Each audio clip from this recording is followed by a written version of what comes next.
E aí, vez, tudo bem com vocês? Meu nome é José Carlos Teles e no vídeo de hoje a gente vai aprender como que a gente adiciona design patterns dentro do nosso projeto JavaScript. Então, vem comigo. Bom, mais especificamente hoje a gente vai trabalhar com Express e eu não falei nenhum nome de design pattern porque a gente não vai usar nenhum design pattern específico, ou seja, nenhum padrão de projeto nomeado aqui, não é nada do tipo. A minha ideia é mostrar para vocês como que realmente é no mercado de trabalho, como que a gente, pega um projeto lá e usa um padrão dentro dele e não necessariamente esse padrão ele é específico ali. Então, por exemplo, você vai ver projetos que usam 2, 3, 4 padrões diferentes no mesmo projeto. E não adianta você, eu vou usar esse padrão de projeto porque eu vi que tem um livro lá. Não, não vai por esse caminho, você vai se dar mal. O ideal é que você enxergue um problema dentro do seu projeto e exista um padrão, ou então você adapte um padrão. Por exemplo, eu vou citar aqui Chain of Responsibility, que é um que eu já trabalhei bastante. Não necessariamente eu vou ter que utilizar ele em todos os meus projetos, até porque seria absurdo eu usar ele em todos os meus projetos. Nem todo projeto vai precisar desse tipo de padrão. E até nos projetos que eu vou utilizar, não necessariamente eu vou ficar preso a ele. Eu posso querer adaptar algo, eu posso querer adicionar outros projetos para complementar. O importante, outros padrões, desculpa. O importante é que você tenha a noção de que não é o seu projeto que tem que se adequar ao padrão. E sim o padrão que tem que se adequar ao seu projeto, entendeu? Você tem que ter essa noção ali na hora que você está trabalhando. Beleza? Mas vamos pro vídeo, chega de enrolação. Então aqui eu vou começar npm init-y aqui, só pra gente já começar. Eu não vou utilizar classes no vídeo de hoje, eu quero utilizar objetos, porque a minha intenção é mostrar realmente para quem está começando como que eu separo a minha aplicação ali no back-end de uma forma simples. Então eu não vou utilizar classe, porque às vezes quem está começando não tem familiaridade, mas não se preocupe, se vocês quiserem, deixa aqui nos comentários que eu trago um vídeo utilizando classes, até com TypeScript, que fica bem mais legal também. Então vamos lá, aqui eu já iniciei o meu package.json, vou colocar um src aqui, então só criar uma nova pasta. E dentro dessa pasta eu vou criar um arquivo chamado server.js, beleza? Dentro desse arquivo server.js, eu vou... deixa eu já instalar o Express aqui também. Então, dá um npm i express, beleza? Só pra gente já ter ele aqui. Enquanto isso, eu já vou criando o padrãozinho do Express. Então, import Express, from Express, beleza? E já instalou, rapidinho. Const app, const app recebe Express. app.use express.json. Então aqui eu tô colocando só o padrão mesmo, beleza? app.get /users. Então a gente vai ter uma rota de users aqui. E além disso, eu vou ter um hack, res aqui. E vai, por enquanto, eu vou retornar algo vazio. Então eu vou colocar um return res.json. Eu vou retornar aqui um users com esse array vazio. E além disso, vou colocar aqui o app.listing só para a gente tá rodando isso daqui em alguma porta. 333.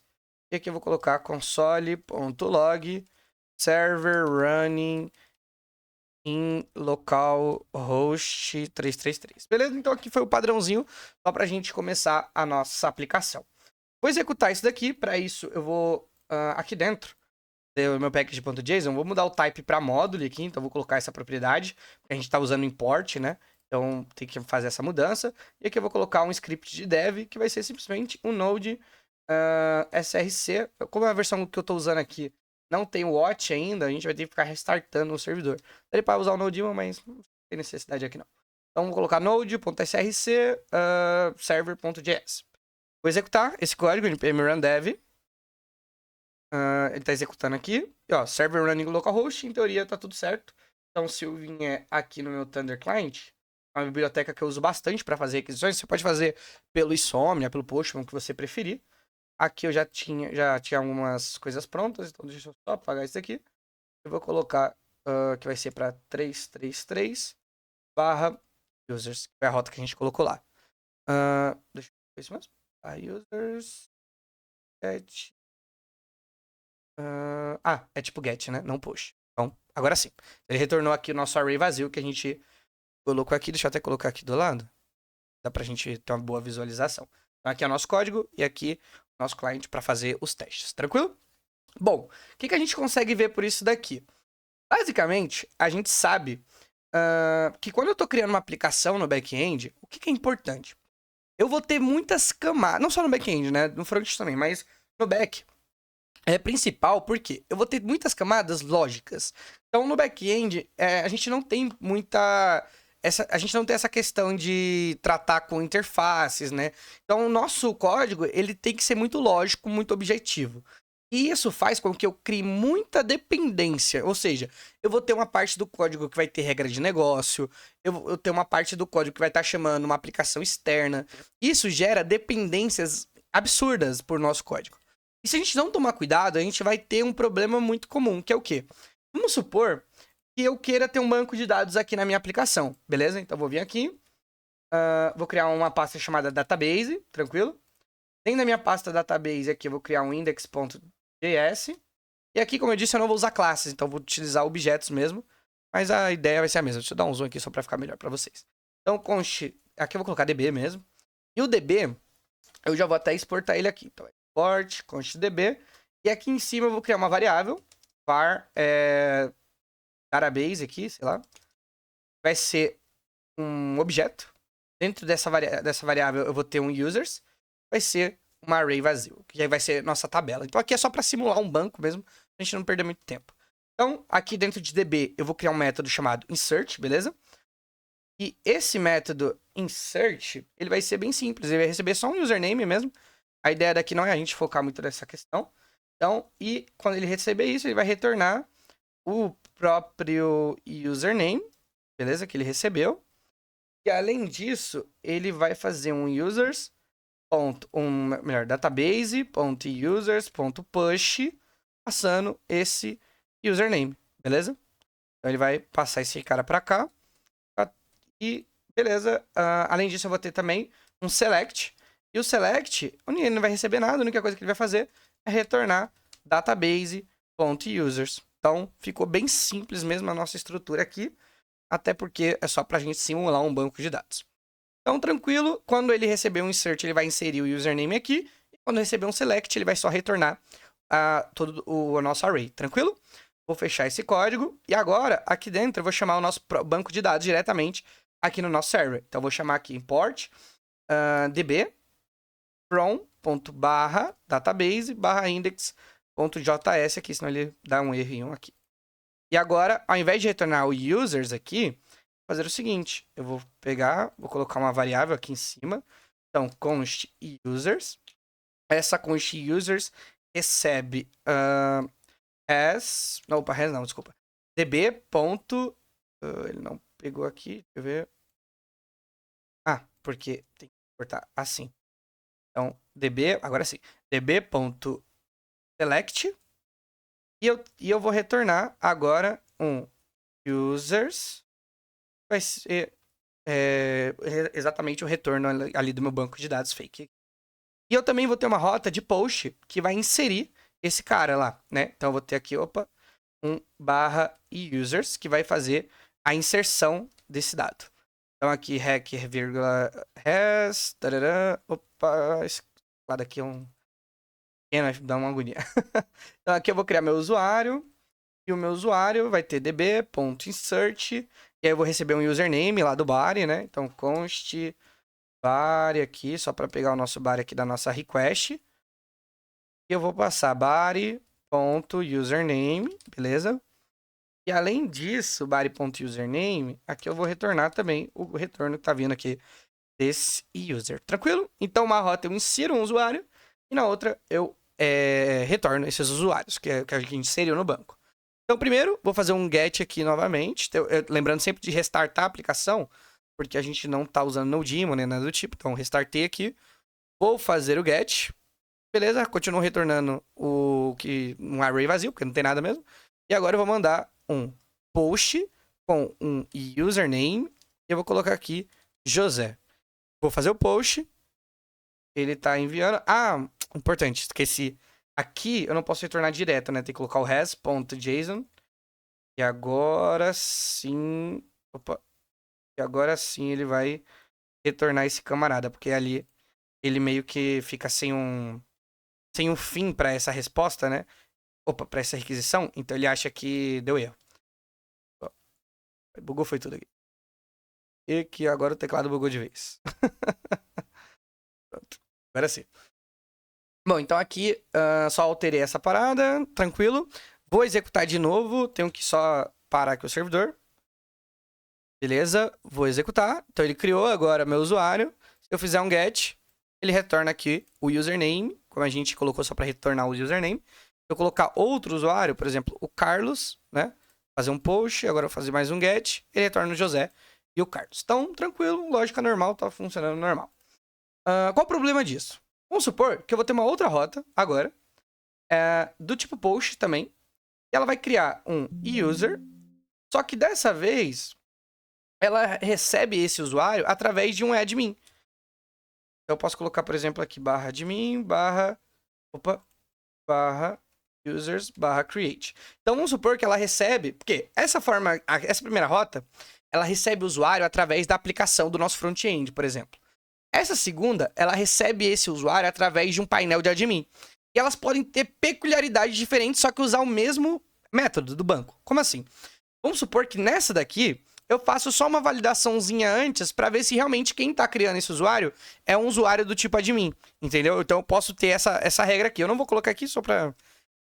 Mas vamos supor que tivesse um reader, alguma coisa do tipo. Então eu vou estar fazendo uma validação a mais, por isso que eu separo ela em outra rota, ou eu posso estar recebendo isso de uma fila, né? Então vai ser aí uma message pattern, se fosse, por exemplo, no Nash. Então eu posso estar realmente criando um usuário, eu vou chamar a mesma tabela, usar o mesmo banco e tudo, só que eu recebo de lugares diferentes. Eu posso estar chamando isso em outros microserviços, se for estiver trabalhando com a aplicação de microservices, entendeu?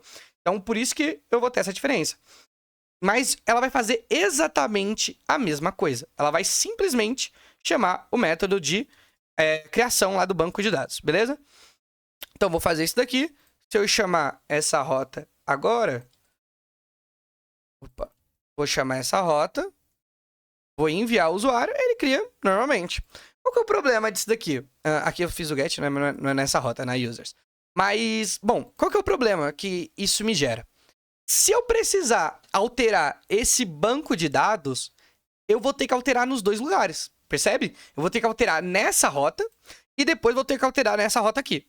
E se eu estiver utilizando essa mesma chamada direto para o banco em outro serviço, não, em outra camada do meu microserviço, da minha aplicação aqui, da minha API, eu vou ter que alterar lá também. E aí eu vou ter que fazer um trabalho... Não só nessas duas, porque aqui a gente tá trabalhando com um único CRUD, que seria de users. Mas pense que você tem vários. Você cria usuário, você cria, sei lá, porque é uma aplicação bancária. Aí você vai criar transações, saldos, vai ver tudo que tá acontecendo. Cartão de crédito, cadastrar tudo. Aí todo lugar que você chama um CRUD, seja um select, seja um create, um update... Qualquer lugar você vai ter que alterar em todos os lugares. Por quê? Porque agora você alterou o banco de dados. Então, se eu altero o banco de dados aqui, porque aqui tá local, óbvio, aqui tá, né, tá tranquilo. Vamos supor, saí do Postgres, agora tô usando MySQL. Eu vou ter que alterar em todos os lugares que estão chamando meu banco. E fora que, se eu mudo uma regra de negócio, eu vou ter que ficar procurando lá no meu código todos os lugares que tem regra de negócio. Então... Por exemplo, agora o usuário admin, ele só pode criar um usuário se antes do usuário permitir, sei lá, ou então ele só pode efetivar a criação do usuário se o usuário validar o e-mail. Aí eu vou ter que procurar todos os lugares que um admin pode criar um usuário e adicionar essa nova regra. Percebe a loucura que vai ficando no meu código? O tanto que, meu Deus, eu vou ter que alterar uma linha. Gente, tem uma coisa que acontece muito na programação, que é o medo de mexer em código. Então, por exemplo, vamos supor que eu entro na empresa aqui agora. E aí tem um código muito antigo lá, de 1000 linhas, que ninguém faz ideia. Porque a pessoa que fez esse código saiu da empresa, e as outras não conseguem mexer no código. Então elas vão só, sei lá, colocando mais coisa embaixo, e ninguém mais sabe qual regra de negócio tá valendo. Então, para evitar esse tipo de coisa, o que a gente vai fazer? Vamos começar a separar a nossa aplicação. Então aqui, eu vou criar algumas camadas. Vou criar uma camada chamada Service. Beleza? Services. Vou criar uma camada chamada Controllers.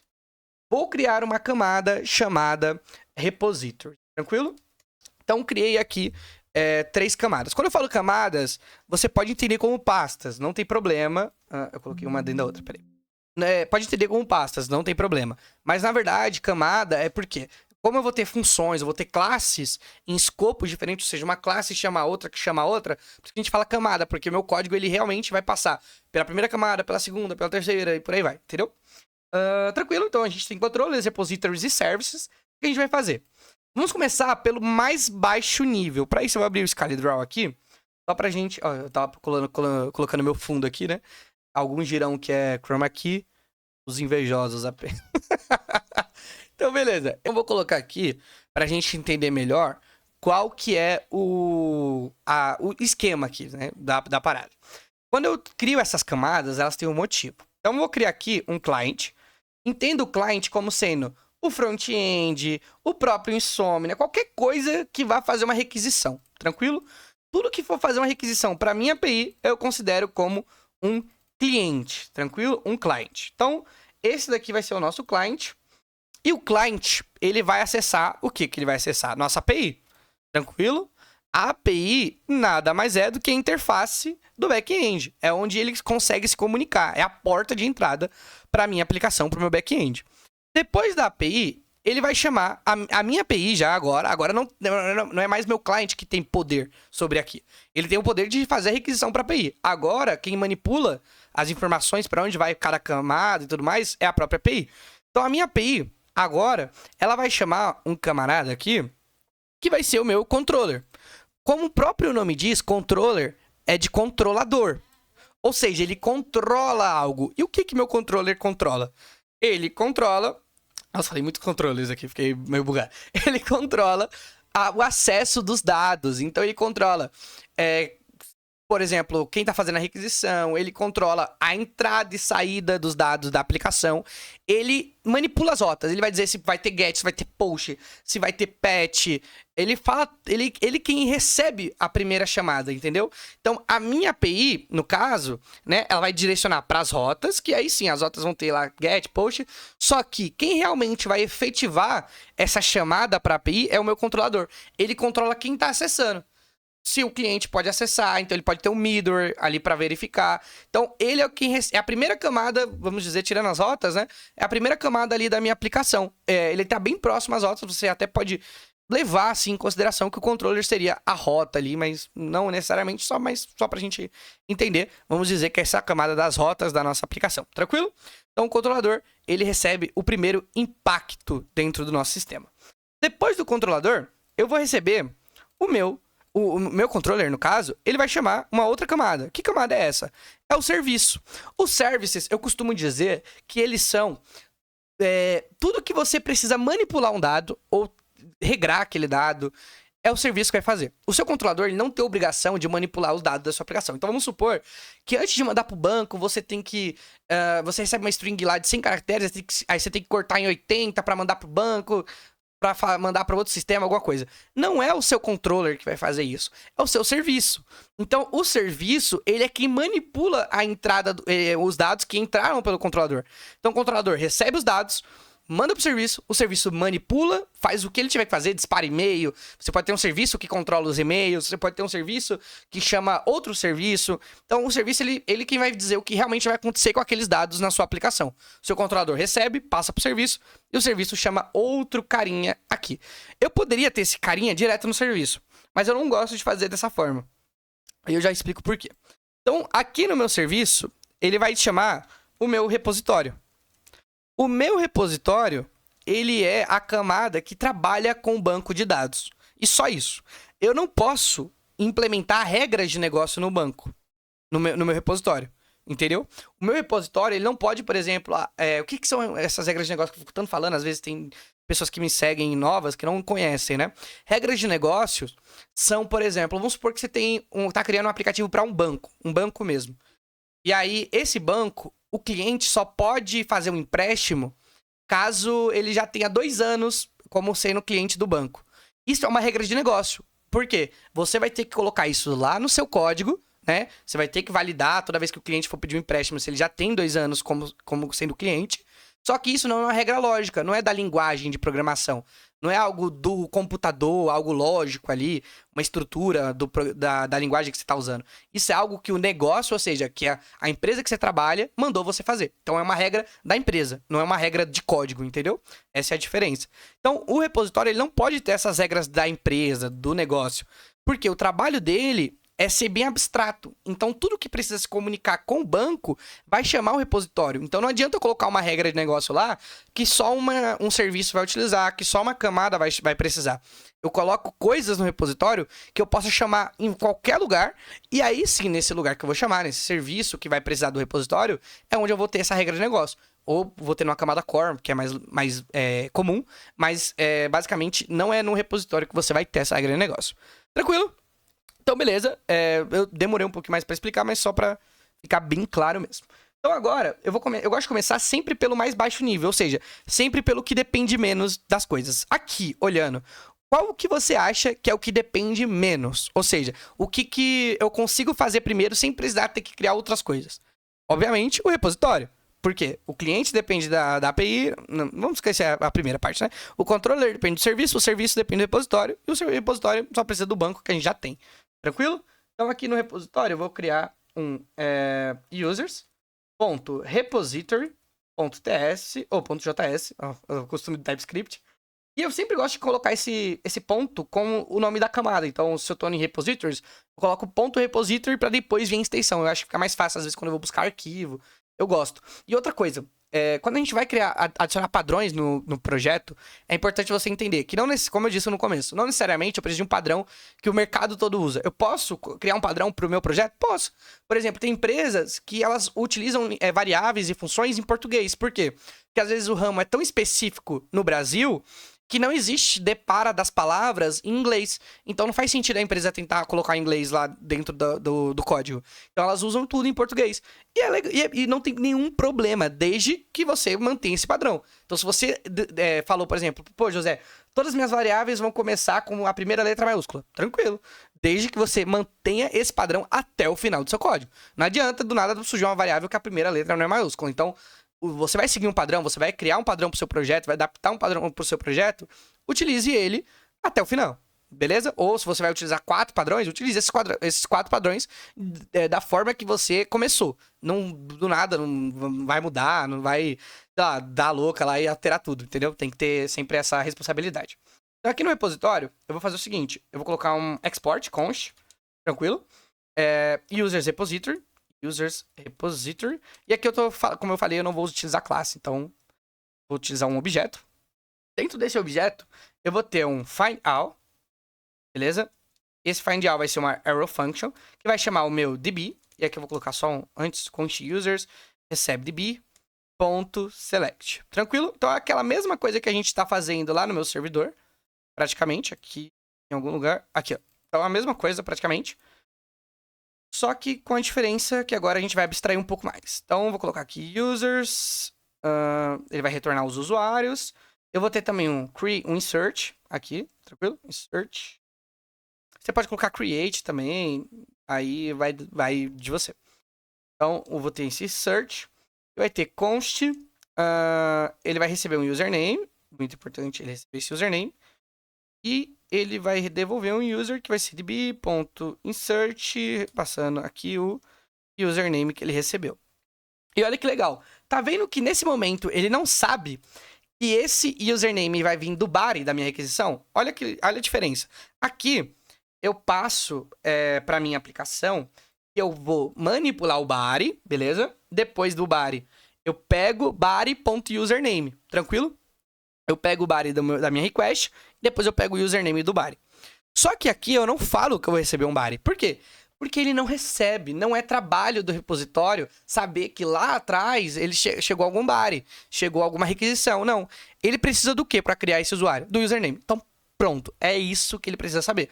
Que ele precisa de um username. Se vai vir pelo um body, se vai vir, sei lá, chumbado no código, não é problema do repositório. Entendeu? É problema das camadas que estão chamando ele.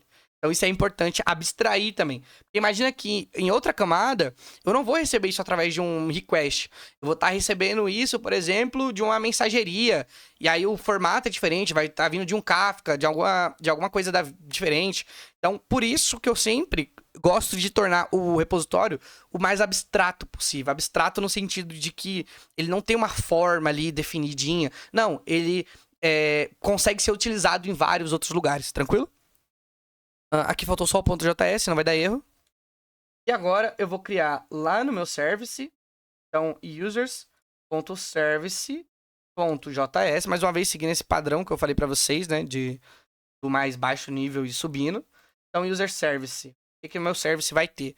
Vou dar um export, const user service recebe um objeto que vai ter um find out também. Aqui eu sempre repito na maioria das vezes os nomes, quando é simples assim, né? Então find out.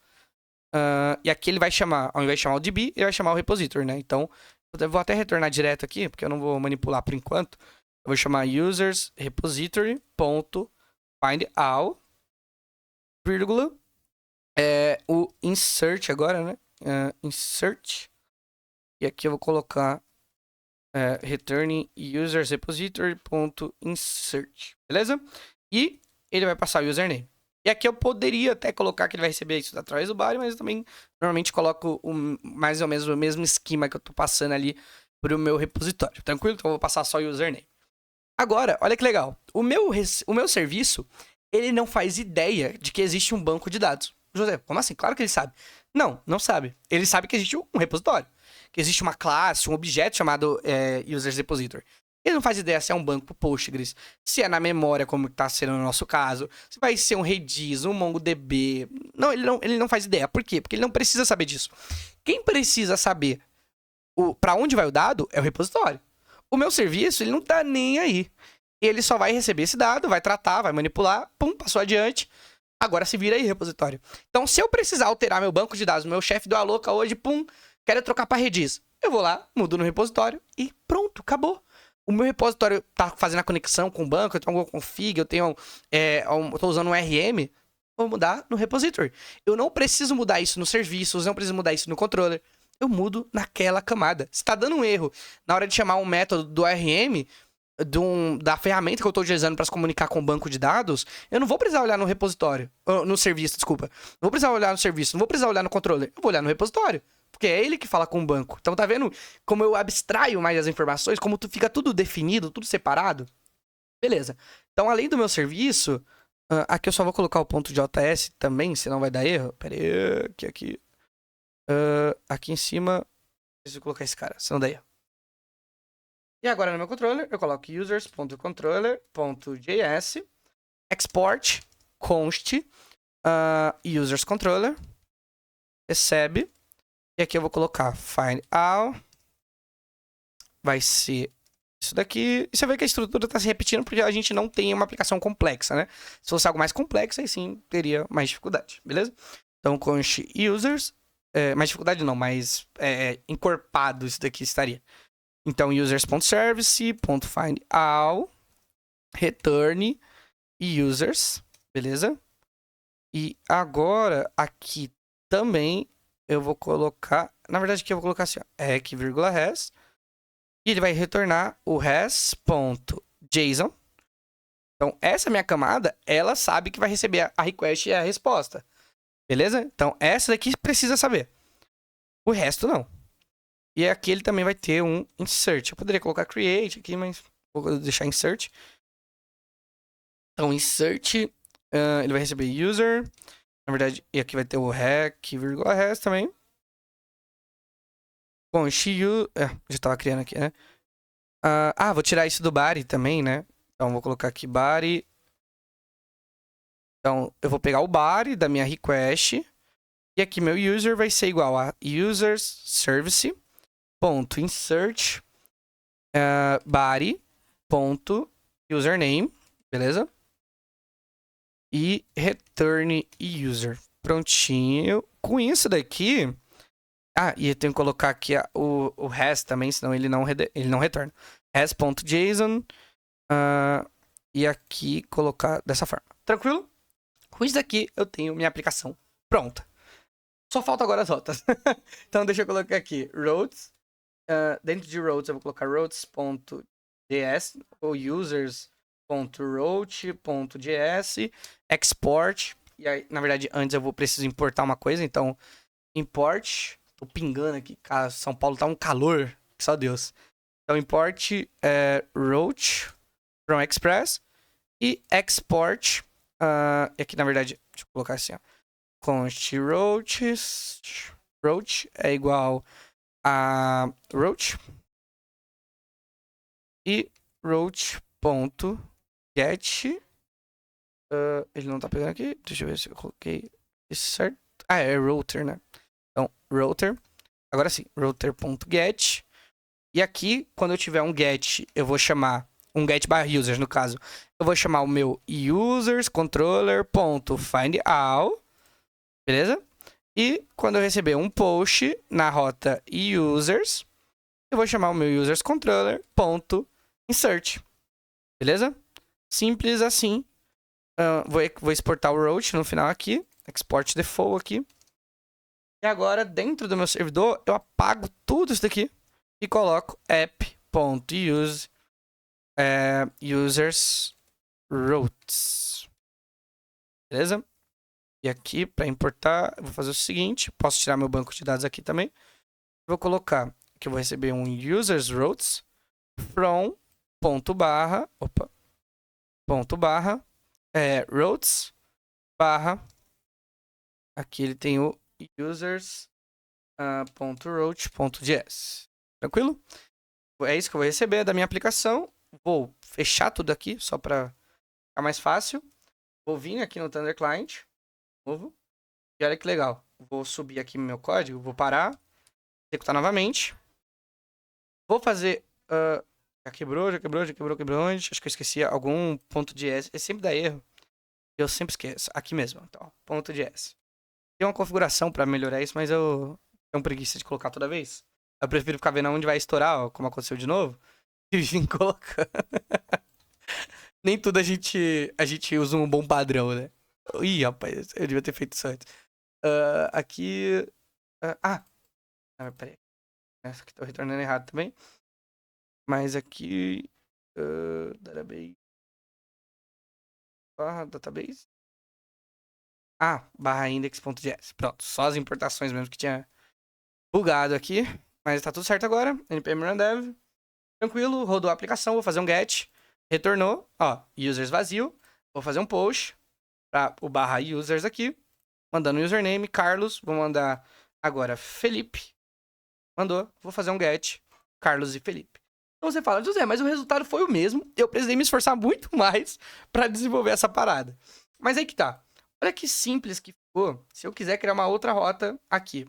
Então vamos supor que aqui no meu controller eu vou ter agora um outro search. Então vou colocar aqui admin insert, por exemplo. E esse admin insert, eu vou até copiar essa estrutura aqui. Ele vai ser bem parecido, tranquilo? Ele vai chamar as mesmas coisas aqui, só que a diferença é que ele vai retornar também o nome do admin. Então ele vai retornar o user. E aqui eu posso colocar, por exemplo, o admin também, que está fazendo essa solicitação. Então eu vou colocar que o ID dele vai ser 1, por exemplo, só para ter alguma coisa para retornar. Então a única diferença dele é que ele devolve o admin aqui também, junto com o meu usuário, tranquilo? Vou limpar a minha aplicação. Opa. Vou executar de novo. Vou vir aqui, fazer um get, fazer um post, desculpa. E aqui, é claro, como eu estou fazendo esse insert, eu tenho aqui no meu controller, tranquilo? Então aqui no meu, na verdade nas rotas. E aqui nas rotas eu coloco roach.post barra admin barra users barra create. Isso aqui só para um nomezinho mais ou menos. userscontroller.admin insert. Tranquilo? Fiz isso daqui. Vou só copiar essa rota. Vou jogar ela para cá. E vou fazer o push. Aqui. Create. Tem que restartar aqui a aplicação que... Não, ele não funciona. Então, vou fazer de novo. Fiz. E aqui ele retornou o admin ID ali. Se eu retirar e só mandar o users, né? Se eu tirar essa parte toda aqui, ele vai retornar normal aqui, criou, e vai ter 2 Felipes agora, tranquilo? Aí você viu que, beleza, eu reutilizei aqui, deu um Ctrl+C, Ctrl+V, só que, se eu precisar agora mudar o meu banco de dados, eu vou mudar aqui o banco, por exemplo, alterei o meu banco de dados agora, eu não utilizo mais o... Agora não é mais insert, pega só, agora não é mais insert, agora vai ser create. Eu mudei o URM, mudei a aplicação que estava usando no meu banco de dados. Pô, beleza, eu fiz a alteração aqui, taranã, vou executar de novo um post, pum, quebrou. Por que quebrou? Porque o meu repositório ainda tá chamando insert, certo? Ele tá fazendo db.insert. Olha que simples que vai ficar isso aqui agora. Alterei agora ali no create, no meu repositório. Só alterei em um lugar, veja só. Beleza, quebrou o código, alterei num lugar, tá funcionando. Então percebe que eu não preciso mais agora alterar em vários lugares.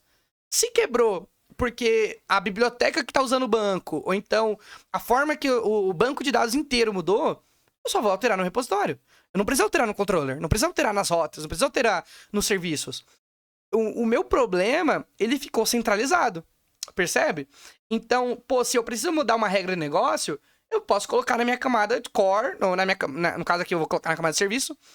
Não vou entrar em detalhes sobre a camada core ainda, mas poderia, por exemplo, adicionar no meu serviço. Se eu vou precisar de uma rota nova, eu adiciono no routes. Se eu preciso de um novo controller ali para receber dados, para retornar os dados para o usuário através da rota, eu crio dentro dos controllers. Então, olha como ficou tudo mais amplo agora, tudo mais simples, tudo mais abstrato. Então, é por isso que eu sempre... não sempre, e aí, uma vez. Esse, por exemplo, projeto que a gente tá fazendo aqui é bem simples. Não faz sentido a gente utilizar... Se fosse um projeto real mesmo, óbvio que não seria desse jeito, mas se fosse um projeto real, não faria sentido eu precisar de todo esse corpo. Porque realmente, ele complica um pouco mais. Você tem que... na hora de criar, né? É mais trabalhoso. Mas para manutenção, ele é mais eficaz. Então, para um projeto simples, não necessariamente você vai precisar dessa estrutura de controller, de repositories. Tanto é que, às vezes, eu nem uso o repository, eu uso só o service. Então, vai depender muito do projeto. Agora, se for um projeto grande, é essencial que você tenha uma estrutura dessa. Vou até mostrar para vocês um projeto... Bom, o Nest.js, ele é um framework do JavaScript. Eu até abri aqui um projeto que eu tenho, esse é um projeto real mesmo. Então, ó, vou pegar aqui para vocês verem o tamanho dessa estrutura. Aqui eu tenho já umas pastas diferentes aqui, né? Prisma, tal, Zap, Core, módulos. Dentro de módulos, olha como vai ficando louca essa estrutura. Eu vou pegar uma mais completa, tipo cursos, né? Cursos aqui que tem os cursos. Eu tenho dentro dele admin, CTOs, eu tenho também repositories, eu tenho repository, controller, módulos, service. Além disso, eu tenho outros GTOs, eu tenho outros repositories. Dentro de lessons, eu tenho mais ainda essa mesma estrutura e com outros repositórios, outros serviços. Então, tudo isso daqui é muito diferente, é muito mais encorpado. Só que tá vendo que eu não preciso ter essa estrutura, por exemplo, nesse projeto que a gente montou juntos aqui. Então, nesse nosso projeto, eu não preciso ter aquela estrutura que eu tenho no Nest. Até porque eu não tô usando Nest. Então, e também ele é menor, né? Não faria sentido. Mas eu espero que tenha dado para entender como é importante a gente trabalhar com padrões de projeto e, principalmente, a gente entender o momento de usar eles, beleza? E por que a gente está usando? Por que eu vou utilizar um padrão de projeto? Será que é só porque é bonito, é da moda? Que eu vi no livro? Não. Você tem que saber embasar a sua resposta. Então, eu vou utilizar um padrão de projeto porque esse padrão aqui ele vai me permitir ter uma manutenção mais fácil, vai me permitir escalar meu código. Então, isso é o que difere muito quando você vai sair de um nível júnior para um nível pleno. Quando você está estabelecendo um certo nível na sua carreira. Por quê? Porque você começa a não só ter dúvidas, você começa a ter algumas respostas também. Então, quando você começa a sair do nível júnior ali, você começa a não, por exemplo, na verdade, eu falei o contrário, não é você ter resposta, é você ter mais dúvidas. Então, por exemplo, o júnior normalmente ele vai passar num padrão para ele usar e vai usar. O plano já começa, será que eu preciso mesmo? Será que a gente vai utilizar? O sênior já fala, depende. Então você vai ter essas diferenças. Quanto mais você vai crescendo assim dentro da área, você vai se questionando mais. Então isso daqui que vocês estão vendo é um conteúdo que demorou para eu aprender. Custou muito do meu tempo estudando. E isso daqui é o básico. Isso daqui é o ponto do iceberg. Como é? O pico do iceberg, né? A ponta do iceberg. Então tem muito mais coisa aqui dentro de padrões de projeto, tem vários padrões já bem consolidados. Isso daqui que eu trouxe é mais uma baguncinha, né? Não é nenhum padrãozinho específico, é um MVC sem UV, eu costumo brincar, né? Que a gente às vezes coloca model, coloca controller. Aqui eu nem cheguei a utilizar model, mas daria pra usar também.